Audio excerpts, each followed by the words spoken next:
Episode hari ini datanglah sebuah masalah baru dalam wujud Banasur. Permintaanku hanya kalian menari atas iramaku. Lalu Banasur meminta anugerah. Permohonanku padamu hanya satu. Selain perempuan, tidak ada yang bisa menghabisiku. Itu pun yang masih gadis. Aku memberi anugerah. Hanya seorang gadis yang bisa menghabisi dirimu. Tidak ada yang lainnya.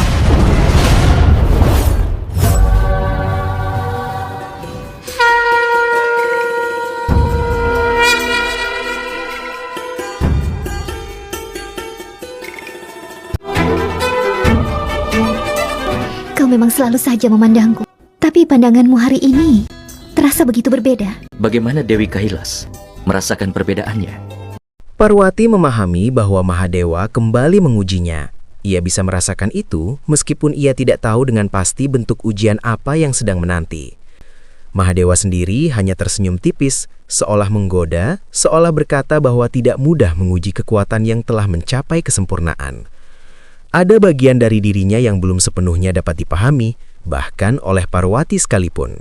Parwati memilih untuk tidak memikirkannya lebih jauh. Baginya, masa lalu yang penuh luka telah berlalu. Kini ia kembali ke Kailas dan merasakan ketenangan yang tidak pernah ia rasakan di tempat lain.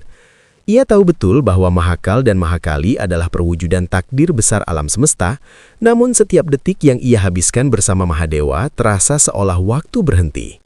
Sebaliknya, saat ia jauh darinya, waktu justru terasa panjang, menyakitkan, dan tak berujung. Kini semua itu telah membait dan hatinya dipenuhi rasa syukur. Ibu,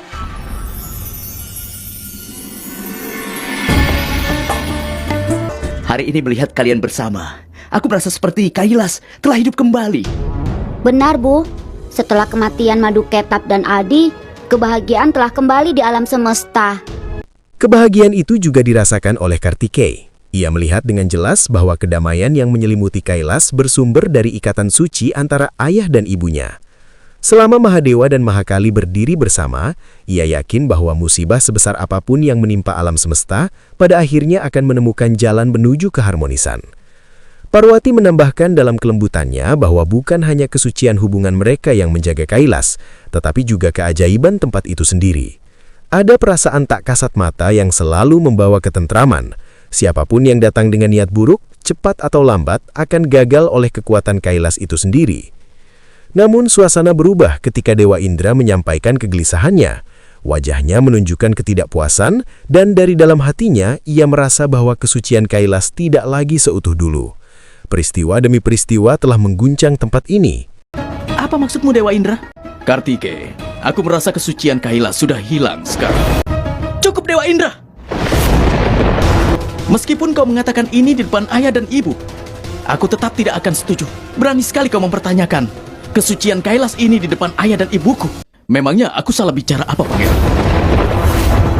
Indra mengingatkan bahwa Jalandhar, Basmasur, hingga Adi telah satu persatu mencemari Kailas.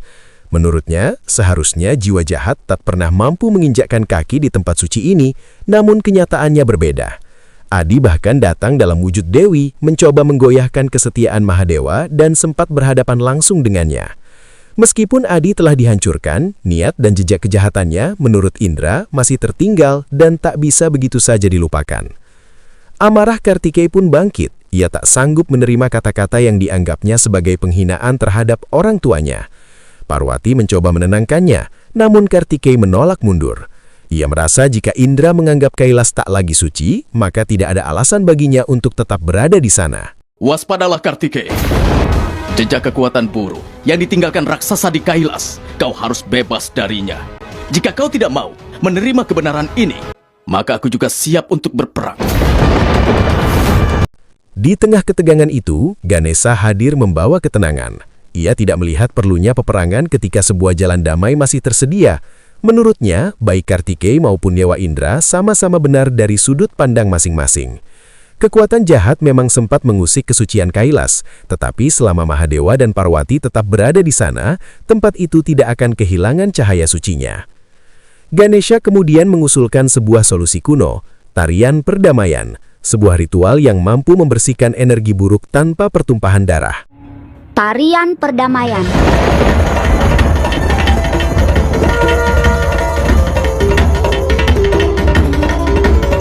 Kartikeya meragukannya, namun Mahadewa meyakinkan bahwa hal itu bukan hanya mungkin. Kali ini, alam semesta akan menyaksikan tarian yang belum pernah terjadi sebelumnya. Perbedaan apa yang akan terjadi? Parwati pun menjelaskan bahwa tarian perdamaian kali ini tidak hanya dilakukan oleh Mahadewa, Mahakali akan ikut menari, menyatukan kehancuran dan penciptaan dalam satu harmoni ilahi. Mendengar itu, Nandi merasakan kebahagiaan yang mendalam. Kesempatan menyaksikan Mahakal dan Mahakali menari bersama adalah anugerah besar bagi Kailas. Mahadewa mengangguk membenarkan, tarian ini bukan hanya akan dikenang oleh Kailas, tetapi juga seluruh alam semesta, sebagai simbol bahwa keseimbangan sejati hanya lahir ketika kekuatan besar memilih kedamaian. Kau yang menyarankan tarian perdamaian ini, bukan? Jika tidak orang lain, setidaknya tolong bantulah ibumu. Aku sedang membantu ibu. Semua orang menggunakan tangannya, tapi aku menggunakan akalku. Beritahu padaku, bagaimana kau akan menggunakan akalmu itu? Dalam benaknya, perayaan ini harus menjadi sesuatu yang tak terlupakan. Ia berpikir bahwa jika Mahadewa dan Parwati akan menari bersama, maka kemeriahan harus memiliki sentuhan istimewa. Ia merasa yakin bahwa ibunya telah memikirkan sesuatu yang luar biasa, bahkan sebelum ia sempat mengatakannya. Parwati pun membenarkan perasaan itu. Untuk perayaan hari ini, ia telah mengundang seorang pemuja Mahadewa yang tulus untuk mengiringi tarian perdamaian dengan musik suci. Di Vaikuntha, Narayan justru diliputi kegelisahan. Hatinya berat memikirkan keputusan Parwati. Laksmi yang melihat kecemasan itu segera menyadarinya dan bertanya apa yang sebenarnya terjadi. Narayan menjelaskan bahwa akibat perbuatan Manu dan Ketu kini mulai terlihat. Energi tapanya akan segera mencapai puncak, dan kebangkitan itu akan membawa dampak besar bagi alam semesta. Mahadewa sudah memberikan anugerah pada Lingga Laut. Dan kau tahu, sekarang dia akan pergi sendiri ke Kailas membawa Lingga Laut itu. Ji Dewa Siwa. Sementara itu di Kailas, Parwati menjelaskan bahwa begitu Banasur tiba, tarian perdamaian akan segera dimulai. Pada saat yang sama, Banasur memang telah hampir mencapai Kailas, membawa serta anugerah dan niatnya. Kegelisahan Narayan semakin memuncak. Ia merasa tidak bisa tinggal diam. Ia harus menghentikan semua ini sebelum terlambat. Narayan pun meninggalkan Vaikuntha dan bergerak menuju Kailas. Dewa Indra masih diliputi kebingungan. Ia mempertanyakan bagaimana mungkin satu orang mampu memainkan seluruh alat musik untuk perayaan sebesar ini. Namun sebelum pertanyaan itu terjawab, Banasur telah berdiri di hadapan mereka. Dengan ketenangan penuh keyakinan, ia menyampaikan bahwa jika hati seseorang benar-benar tulus, maka tidak ada hal yang mustahil untuk dilakukan, bahkan bagi satu orang sekalipun. Jangan cemas Dewa Indra. Aku siap memeriahkan perayaan ini dengan musikku. Ganesha pun mengajak semua untuk memulai perayaan. Narayan datang dan menghentikan segaranya. Ia menatap Banasur dengan tajam dan menyampaikan bahwa meskipun ia diundang sebagai tamu Kailas, akan lebih baik jika ia segera pergi dan meninggalkan tempat itu. Parwati terkejut mendengar hal tersebut. Baginya Banasur adalah tamu Kailas yang datang dengan undangan dan niat tulus. Permintaan Narayan terasa begitu mendadak dan sulit dipahami. Banasur sendiri tetap tenang. Dengan penuh hormat, ia menyatakan bahwa undangan itu adalah kehormatan besar baginya. Terlebih saat Mahadewa dan Mahakali akan menarikan tarian perdamaian. Ia datang untuk memainkan musik suci, dan jika kesempatan itu hendak direnggut, maka harus ada alasan yang jelas. Jika tidak, hal itu sama saja dengan merendahkan pemujaan Mahadewa di Kailas. Tenang dulu, Banasur. Narayan pasti memiliki alasan khusus di balik perkataannya. Aku tidak akan memberikan penjelasan. Aku hanya akan mengatakan, lebih baik Banasur segera pergi dari sini. Mahadewa pun turun tangan, menenangkan suasana agar tidak berubah hanya karena emosi. Narayan akhirnya menahan kegelisahannya. Ia menyatakan bahwa ia pun sebenarnya bersuka cita atas perayaan ini, dan mempersilahkan Banasur memulainya. Saat Narayan bersiap pergi, Parwati bertanya dengan lembut, apakah ia tidak akan menyaksikan tarian perdamaian bersama Mahadewa. Namun Narayan memilih untuk pergi. Ia hanya mendoakan agar tarian perdamaian itu berhasil, dan semoga setelahnya segala masalah menjauh dari kehidupan mereka semua. Dengan itu, Narayan meninggalkan Kailas dan perayaan pun kembali dilanjutkan.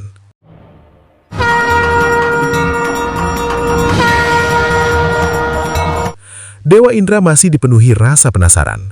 Ia tidak mengerti apa keistimewaan lingga yang selalu dibawa Banasur kemanapun ia pergi. Lebih dari itu, ia masih belum memahami bagaimana satu orang dapat memainkan musik dalam perayaan sebesar ini. Banasur hanya meminta Indra bersabar, karena jawabannya akan segera terlihat.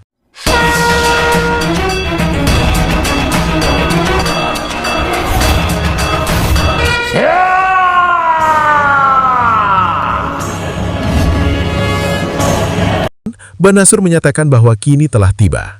Ia bersiap memeriahkan perayaan musik tersebut.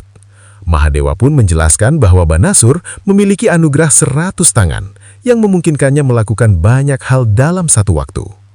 Mahakali kemudian mempersiapkan seluruh alat musik, dan Banasur mulai memainkan iringan suci dengan harmoni yang memenuhi Kailas.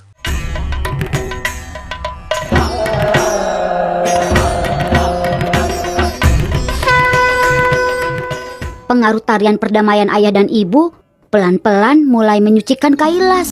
Tidak lama lagi, Kailas akan bebas dari kekuatan jahat. Di Vaikunta, Laksmi memperhatikan kegelisahan Narayan. Ia menyadari bahwa seluruh alam semesta menikmati tarian perdamaian Mahadewa dan Mahakali, kecuali dirinya. Ia bertanya, apa sebenarnya yang Narayan cemaskan dari Banasur hingga ia ingin mengusirnya dari Kailas? Narayan menjawab dengan suara berat. Menurutnya setelah tarian perdamaian ini berakhir, justru duka besar akan menunggu. Tidak hanya bagi kehidupan Siwa dan Sakti, tetapi juga bagi seluruh alam semesta.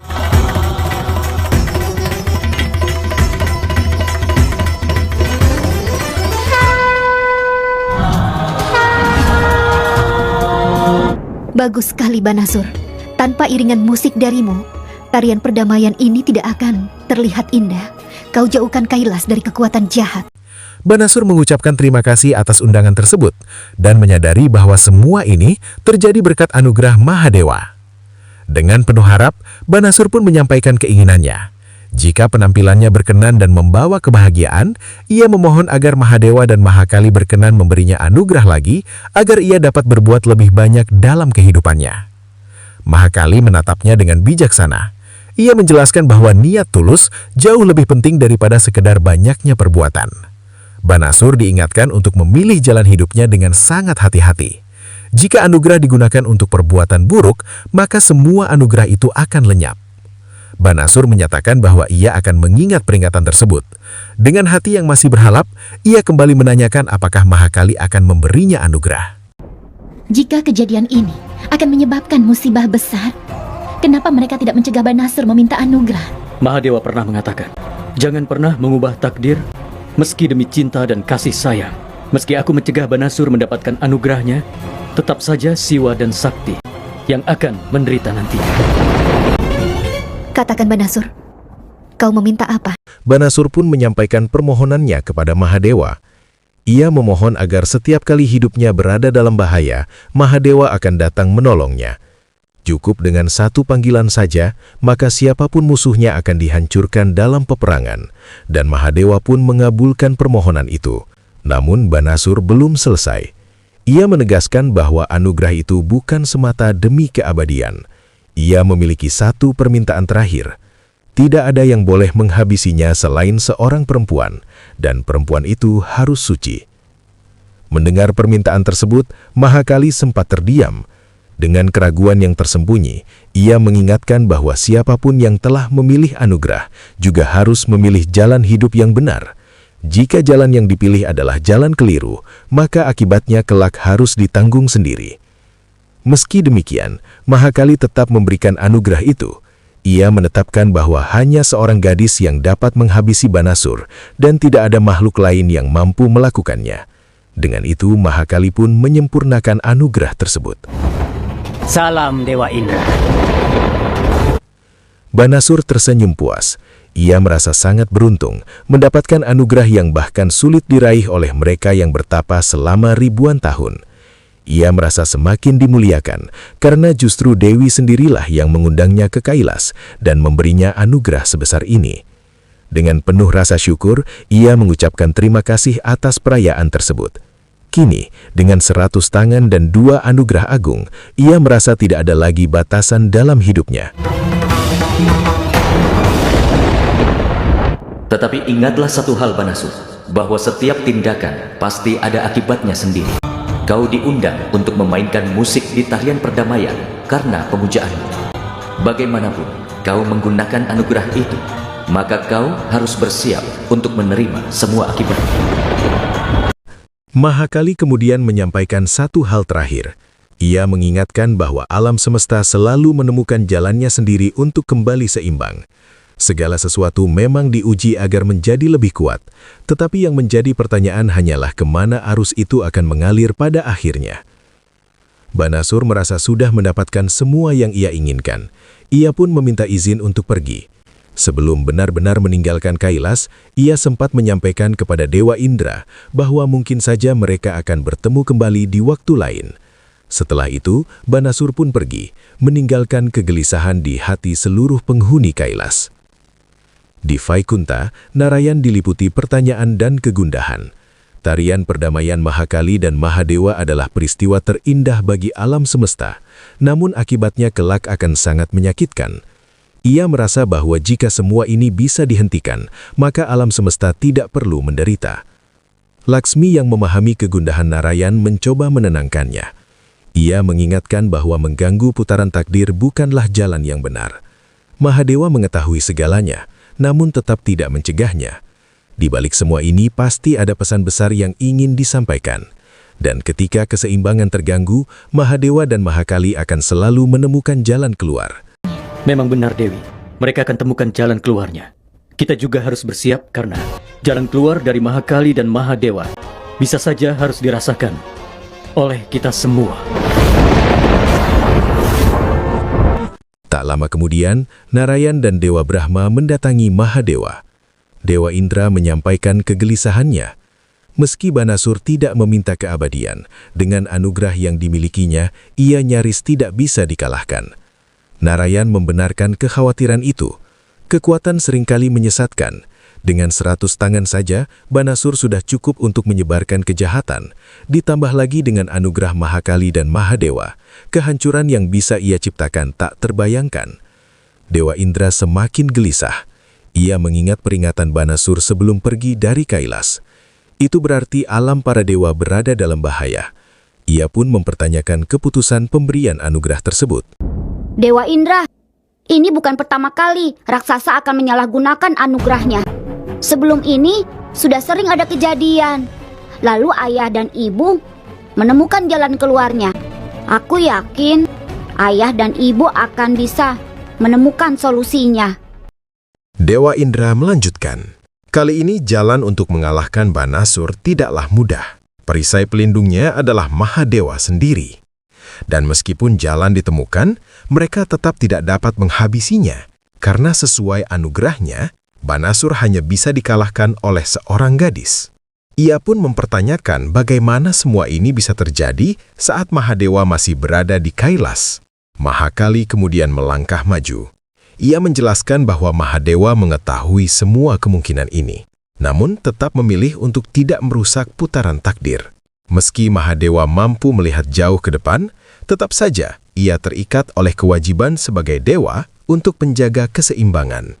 Bahkan tanpa peristiwa ini, suatu hari Banasur tetap akan memperoleh anugerah serupa, karena memang itulah garis takdirnya. Tapi Dewi, berkat anugerah darimu siapa yang akan melindungi alam semesta ini? Aku, Dewa Indra. Mahakali lalu melanjutkan dengan suara yang dalam dan penuh keteguhan. Ia adalah anugerah, berkah, sekaligus akibat dari setiap perbuatan. Ia menyatakan bahwa dirinya akan kembali meninggalkan Kailas. Ia akan lahir kembali dalam wujud seorang gadis. Dan dengan tangannya sendiri, ia akan mengakhiri Banasur. Mendengar hal itu, Ganesha diliputi kesedihan. Ia menolak keras rencana tersebut. Ia tidak sanggup membayangkan ibunya pergi lagi. Bahkan ia mengancam tidak akan menunjukkan wajahnya kepada siapapun jika itu terjadi. Mahakali mencoba menenangkan, namun Ganesha tetap menjauh. Sebelum pergi, seorang ibu tidak akan bisa meninggalkan air mata di mata anaknya.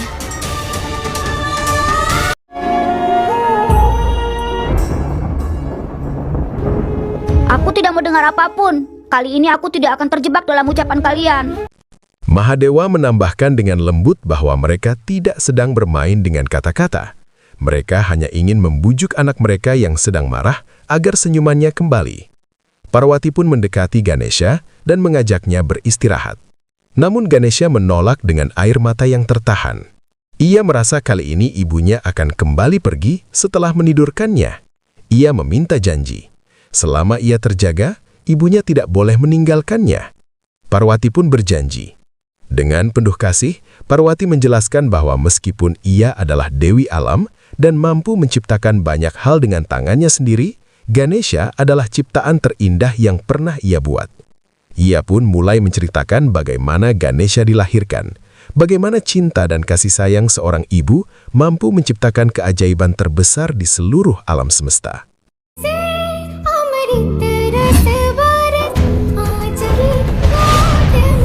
Ibu,